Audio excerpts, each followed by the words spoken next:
નમસ્કાર, આપ જોઈ રહ્યા છો JKS ગુજરાતી. વાત કરીએ તો ઉપલેટામાં બ્રહ્મચારી બાપુની 54મી નિર્વાણ તિથિની બટુક ભોજન કરાવીને ઉજવણી કરાઈ હતી. ઉપલેટામાં પરમ પૂજ્ય સંત શિરોમણી બ્રહ્મચારી બાપુની 54મી પુણ્યતિથિ નિમિત્તે અંતર્ગત વિવિધ કાર્યક્રમ સાથે ઉજવણી કરવામાં આવી હતી. બ્રહ્મચારી બાપુની જગ્યાએ સવારે યજ્ઞ કરવામાં આવ્યો હતો, ત્યારબાદ સત્યનારાયણની કથા, બપોરે બટુક ભોજન તેમજ રામધૂન સહિતના કાર્યક્રમનું આયોજન કરવામાં આવ્યું હતું. દર વર્ષે 11ના દિવસે રાત્રે રામધૂન રાખવામાં આવે છે.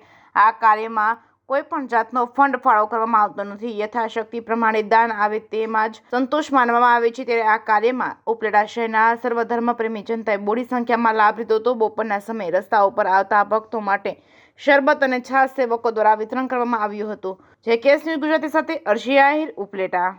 આજ રોજ પરમ પૂજ્ય બ્રહ્મચારી બાપુની 54મી નિર્વાણ તિથિ નિમિત્તે આજે પૂરા શહેરમાંથી બાળકોનું બટુક પૂજન કરવામાં આવે છે.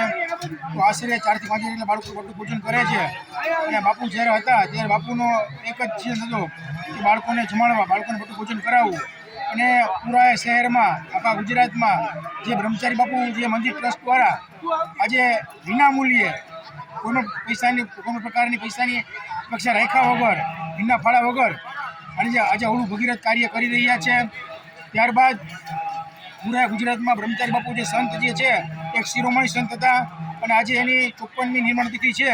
તેના નિમિત્તે બ્રહ્મચારી બાપુ ટ્રસ્ટ દ્વારા હર વર્ષે બાપુની તિથિ નિમિત્તે બાળકોને બટુક ભોજન, મહાયજ્ઞનું કામ કરવામાં આવે છે. મહાયજ્ઞ રાખે છે, પછી કથા રાખે છે અને રાત્રે રામધૂન હોય છે. એટલે આવા બધા કાર્યો ટ્રસ્ટ દ્વારા કરવામાં આવે છે. તો આ નિમિત્તે બધા બાળકો બટુક ભોજનનો લાભ પૂરેપૂરો લીધેલો છે.